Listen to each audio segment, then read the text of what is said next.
Hello YouTubers, James here.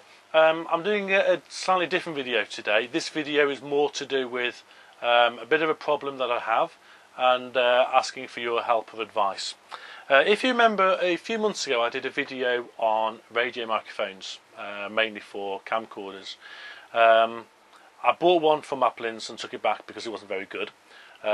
Since then I've had a few other microphones I've been playing around with, and I've come up with one that I'm using at the moment that's not too bad, but still it could be better. It's a cheap one. I got it off eBay. It cost me about £30. I got it second hand, and it's designed specially for camcorder use. If I show you very quickly, this is the receiver that you get, and you can see here underneath, not very good lighting here, apologies. You can see under there you've got like a little clip, and that clips onto where you'd normally put a flash on a camera, and they'll just mount on top of the camera for you. Antenna, that lead plugs straight into your microphone plug input on your camcorder. I never had a microphone input on this cheap camera until this morning. I've hacked away the camera and I got rid of the built-in microphones. I was having problems, it wasn't very good, and I've now got this socket so I can now use a radio microphone. So that's the receiver for it. Dead simple to use. You literally just turn it on. There's no volumes or powers to adjust.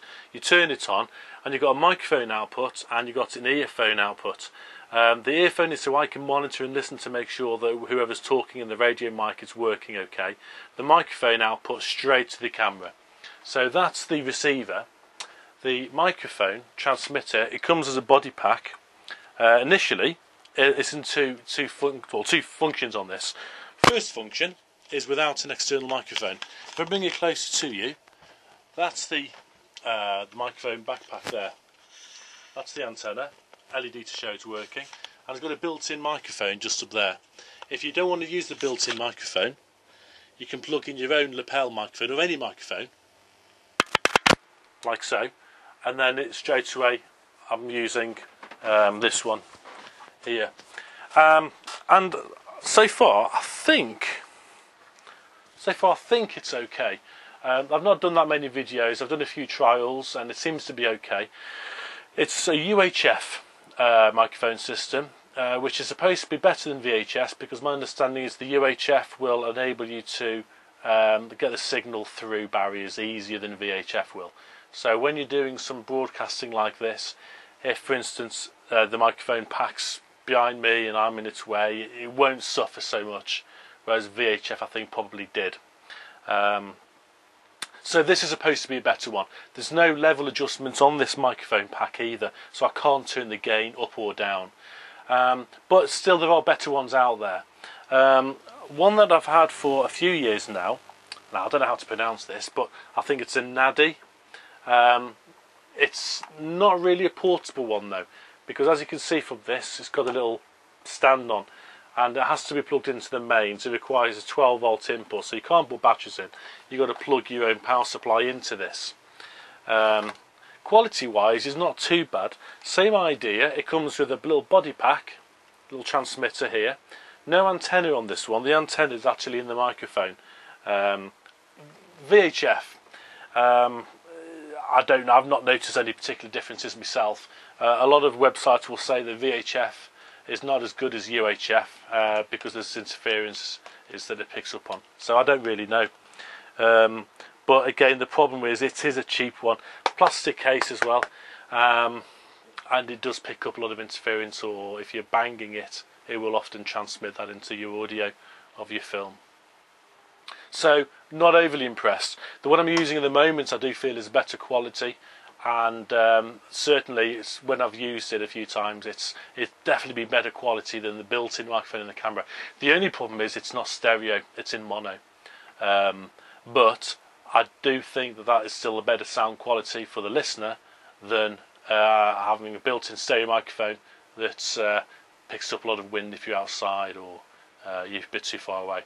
I'm in a workshop now. I say workshop, it's more of a shed, doing this filming, and this is where I do a lot of my films, if you see me the videos I've done. And it's nice to not have the camera right in my face. Because of the angle of the lens, the camera now is probably about 5-6 feet away from me where I'm sat. and you know, if I was to be using the built-in microphone now, you'd sound, or I would sound very distant, and I wouldn't sound very good at all. So this is one of the other benefits of this microphone system. I could, of course, just have a long wire going from this microphone to the camera, and doing it that way to avoid going wireless. That would cut out interference altogether. But again, you've got the inconvenience, and if I want to move around like I tend to do when I'm working in here, you can't do that if you've got the wires, or you can, but not quite so easily. What I want to know is, where can I get a microphone system that's half decent, good enough for what I'm going to use it for? If you look on the internet and on eBay, you can buy various different makes. A particularly popular one is Shure. Shure do a very good one, and so does I forget the name of them now. But you can pay up to sort of £500 for a kit, and that's with a receiver, which is belt clipped receiver with a built-in battery, same as the transmitter. So they're both packs looking pretty much the same. That's ideally what I want. You can spend cheaper or less money on microphone systems where it's like the ones I did a review on a few months ago, where it's sort of a little box unit, that sort of size, that you plug into your mains. But then if I'm out in the field filming, you can't plug it in, and it's bulky. Whereas this is nice and handy, just to leave dangling or fastened to the top of the camera. So there's many advantages of this. So to get that sort of microphone system, you're paying hundreds of pounds. Don't want to spend hundreds of pounds, it's not worth it. I need to buy a new camera before I spend that money on the audio. So if anyone's got any ideas or suggestions, then I'll be very grateful. I have explored the possibility of recording the soundtrack separately on a little microphone system. Something like this, a little voice recorder. It's digital. You can record on this one, built-in microphone at the top, and then just play this audio back, and then edit this on top of this video. But that's not very good, and it's very fiddly. Great if you've got expensive, fancy equipment that can handle it all and do it quickly for you, but for me, there's just too much. So that's what I'm asking today. If you've got any ideas, let me know, and I'm keen to give something a go. I will spend a bit of money, get it right. Maybe I'll just make do with this for the time being. We'll see. But anyway, thanks for watching, and hopefully get some more videos out to you soon. Thank you.